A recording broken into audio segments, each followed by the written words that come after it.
The biblical narrative introduces us to the Anakim with stark brevity that belies their significance, mysterious figures who cast long shadows across Israel's conquest narrative yet remain frustratingly undefined in Scripture.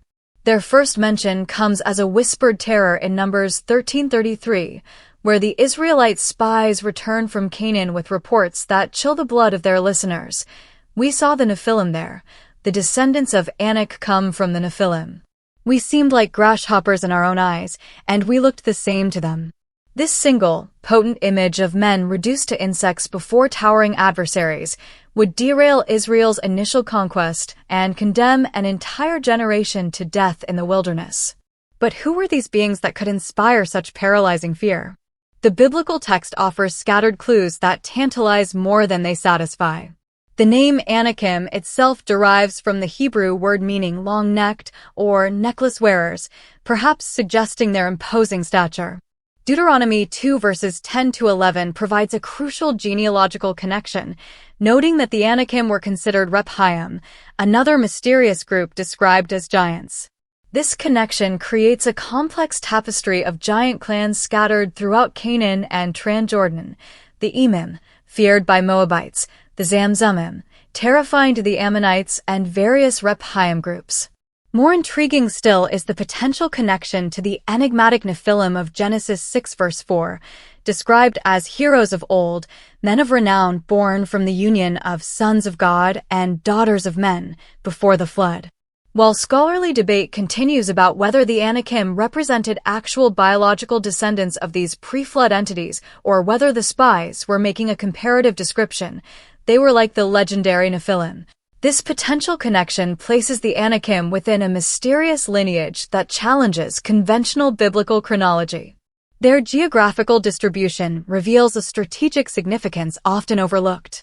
The Anakim held key defensive positions throughout Canaan's central highland ridge, most notably Hebron, formerly Kiriath Arba, city of Arba, named for the greatest of the Anakim according to Joshua 14 verse 15, Jerusalem, then Jebus, and other fortified cities commanding vital trade routes and water sources.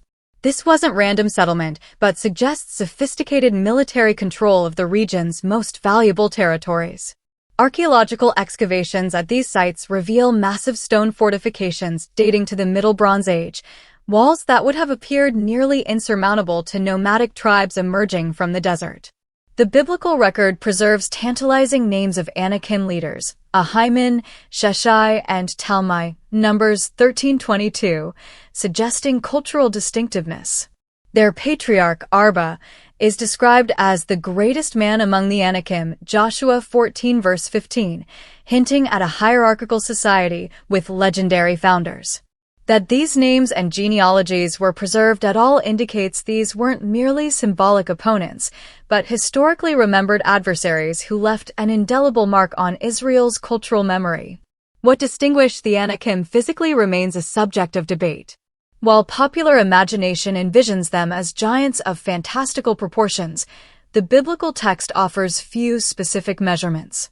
The sole biblical giant with a recorded height is Goliath, described in some manuscripts as standing 6 cubits and a span approximately 9 feet 9 inches, though other early texts give his height as 4 cubits and a span, approximately 6 feet 9 inches. Either measurement would represent exceptional height in the ancient world, where average male stature rarely exceeded 5 feet 5 inches. Archaeological evidence from the period has occasionally unearthed unusually large human remains, though nothing approaching mythological proportions. More significant than precise measurements was the psychological impact of encountering warriors who likely combined unusual height with specialized military training, advanced weaponry, and intimidating appearance. The biblical description of Goliath's elaborate bronze armor, massive spear, and psychological warfare tactics may provide a template for understanding how the Anakim fought and why they inspired such terror. Recent archaeological discoveries of Philistine armor and weaponry suggest these warrior cultures employed sophisticated battle gear that would have given them significant advantages over less technologically advanced opponents. The cultural memory of the Anakim extends beyond biblical texts. Various ancient Near Eastern cultures preserved traditions of primordial giants or semi-divine heroes who shaped the landscape and established ancient civilizations. From the Mesopotamian Apkallu to Greek traditions of the Titans, these narratives suggest widespread cultural memories of imposing, physically powerful predecessors who dominated the ancient world before being supplanted by later peoples. Whether these represent distorted historical memories or purely mythological constructs remains hotly debated among scholars of ancient religion. The search for archaeological evidence of the Anakim represents one of the most contentious intersections of biblical studies and archaeology. While sensationalist claims about giant skeletons abound on the internet's fringes, serious archaeological investigation offers more nuanced insights into who these biblical figures might have been. The material record of Canaan during the Late Bronze Age, approximately 1550 to 1200 BCE, the period most scholars associate with Israel's emergence, reveals a complex political landscape dominated by city-states, many with imposing fortifications that would have appeared formidable to semi-nomadic groups. Excavations at sites biblically associated with the Anakim, particularly Hebron, ancient Kiryat Arba, and the Jerusalem region, have uncovered massive defensive architecture dating to the Middle and Late Bronze Ages. The Cyclopean walls at sites like Hazor, Lachish, and Hebron, constructed with stones weighing several tons each, would have appeared as the work of giants to peoples lacking such architectural traditions. Some scholars suggest that these impressive structures, rather than actual giant-statured inhabitants, might form the historical kernel behind traditions of giants occupying Canaan's fortified cities. Material culture from the period also suggests the presence of warrior elites with distinctive physical characteristics. Archaeological findings from Philistine contexts, a people later associated with remaining giants in biblical narratives, reveal sophisticated weaponry, including iron technology that would have provided significant battlefield advantages. Skeletal remains from warrior burials occasionally indicate individuals of above-average height for the period, though within the range of normal human variation. A warrior burial from the Philistine cemetery at Ashkelon, for instance, revealed an individual approximately 5 feet 10 inches tall. Not gigantic by modern standards, but noticeably taller than the typical Canaanite male who stood around 5 feet 5 inches. Intriguingly, evidence exists for actual genetic conditions that produce unusual height. The biblical description of six-fingered giants, 2 Samuel 21 verse 20, corresponds precisely with certain forms of gigantism associated with polydactyly. Medical conditions like Marfan syndrome, pituitary gigantism, and acromegaly can produce individuals of extraordinary height and distinctive appearance.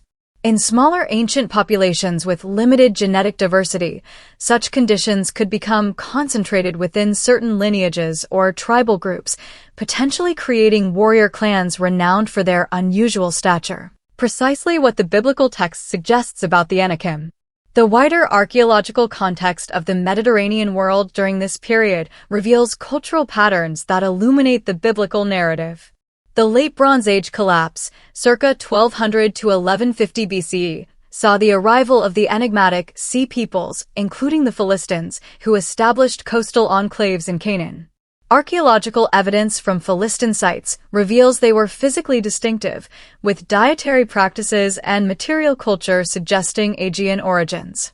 The biblical connection between remaining Anakim and Philistine cities, Joshua 11 verses 21 to 22, may reflect historical memory of these imposing newcomers absorbing or allying with indigenous warrior elites. Comparative evidence from other ancient Near Eastern cultures provides further context. Egyptian texts from the New Kingdom period mention the Shesu and other tall, militarily proficient peoples in Canaan who posed significant threats to Egyptian hegemony.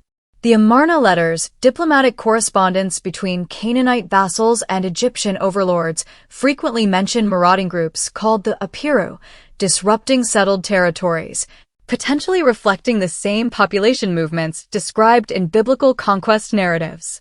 Perhaps most compelling are the megalithic structures scattered throughout the Mediterranean world, dating from the Neolithic through Bronze Ages. From Malta's mysterious temples to Sardinia's Nuraghi and the massive trilithons at Baalbek in Lebanon, These structures represent extraordinary feats of prehistoric engineering that later cultures often attributed to giants or mythological beings. The biblical Anakim, positioned within this wider Mediterranean context of megalithic builders and warrior elites, may represent a cultural memory of distinctive populations who dominated the landscape before Israel's emergence. The archaeological record also provides contextual understanding for why the Anakim would have appeared so intimidating. Bronze Age warfare relied heavily on psychological intimidation. Warriors adorned themselves with elaborate armor, frightening headdresses, and distinctive tattoos or body modifications designed to project an aura of invincibility. The biblical description of Goliath's impressive armor and weaponry, 1 Samuel 17, likely reflects these martial traditions. Elite warriors within Canaanite city-states, standing taller than average, equipped with superior weaponry, and employing psychological warfare tactics, would have presented a genuinely terrifying spectacle to the Israelites emerging from the desert. The Anakim transcend mere historical curiosity to occupy a profound psychological and theological space within Israel's national narrative. Their appearance at the critical juncture between wilderness wandering and promised inheritance transforms them from simple military adversaries into powerful theological symbols that continue to resonate through religious tradition. When the 12 spies return from their reconnaissance mission in Numbers 13 to 14, their encounter with the Anakim catalyzes one of Scripture's most devastating crises of faith. A moment of collective terror and doubt that would redirect Israel's entire national trajectory. The psychological dimension of this encounter reveals much about ancient Israel's self-understanding. The spies' vivid imagery, "We seemed like grasshoppers in our own eyes, and we looked the same to them," captures not merely physical disparities, but a profound crisis of identity and worth. This grasshopper metaphor exposes the lingering slave mentality of a people freshly emerged from generations of Egyptian bondage, still understanding themselves through the diminished self-perception that oppression inevitably produces. The Anakim thus function as a psychological mirror reflecting Israel's deepest insecurities about their capability and destiny. Only Joshua and Caleb resist this collective paralysis, insisting that with divine assistance, even these formidable opponents could be overcome. Their contrasting response highlights the narrative's central theological message. Perception filtered through faith produces courage, while perception filtered through fear produces paralysis. The 40-year wilderness sentence that follows represents the time required for this psychological transformation, for a generation defined by a slave mentality to die out, replaced by one capable of seeing challenges through the lens of divine promise rather than human limitation. When Israel finally crosses the Jordan under Joshua's leadership, the Anakim reappear as obstacles to be systematically dismantled. Joshua 11 verses 21 to 22 describes their defeat with remarkable brevity. At that time Joshua went and destroyed the Anakim from the hill country. Joshua totally destroyed them and their towns. This terse account of their downfall contrasts sharply with the overwhelming terror they initially inspired, underscoring how threats diminish when confronted with faith-driven action. Significantly, a few Anakim survivors remain in Gaza, Gath, and Ashdod, Philistine cities that would later produce Goliath and other giants who continue to challenge Israel, suggesting that some obstacles recur generationally and require renewed courage to overcome. The theological significance of the Anakim extends beyond their role as obstacles. They represent remnants of a mysterious pre-Israelite world order, possibly connected to the antediluvian Nephilim, that stands in opposition to Israel's covenant mission. Their defeat symbolizes the triumph of Israel's monotheistic order over older, chaotic forces that the biblical narrative associates with corruption and violence. This pattern of cosmic conflict between order and chaos, divine purpose and primordial resistance, forms a recurring motif throughout biblical literature, from Genesis's creation accounts to Revelation's apocalyptic imagery. The Anakim also function as theological boundary markers defining Israel's distinctive identity. Deuteronomy repeatedly emphasizes how other nations, Moabites, Ammonites, Edomites, had similarly confronted and displaced giant predecessors from their territories. These parallel narratives suggest a divine pattern of removing archaic populations to establish new political orders across the region. However, Israel's experience is distinguished by its explicit covenantal framework. Their confrontation with the Anakim isn't merely historical accident, but divine appointment, testing their worthiness to receive the promised inheritance. Later biblical wisdom traditions transform the Anakim encounter into a paradigm for confronting overwhelming life challenges. Psalms frequently references God's deliverance from seemingly insurmountable opponents, while wisdom literature encourages faith when facing giants of adversity.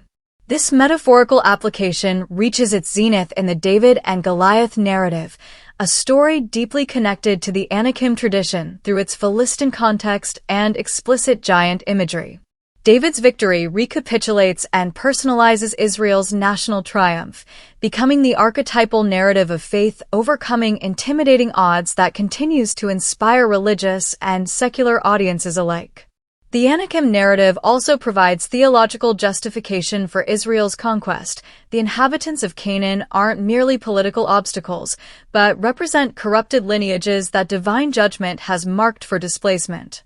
While modern readers may find this theological rationale troubling, within the biblical worldview it transforms military conquest into cosmic restoration, the reclamation of territory from chaotic forces for divine purposes. The emphasis on the Anakim's fearsome nature and possible connection to antediluvian corruption serves this theological framework, distinguishing Israel's conquest from ordinary territorial expansion. Early Jewish interpretive traditions expanded upon the Anakim's theological significance. The Second Temple literature, particularly 1 Enoch and Jubilees, elaborated complex angelologies explaining the origins of giants as the offspring of fallen heavenly beings. These traditions connected the Anakim to broader narratives about cosmic corruption requiring divine intervention, themes that would later influence apocalyptic expectations of final judgment against primordial evil.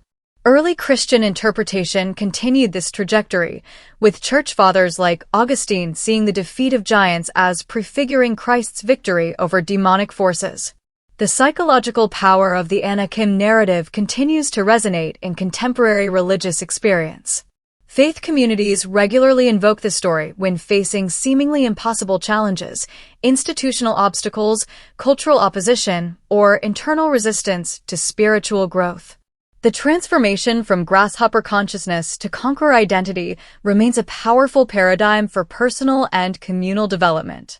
Modern psychological approaches might reframe this as the journey from learned helplessness to empowered agency, a universal human pattern the Anakim narrative captures with enduring relevance.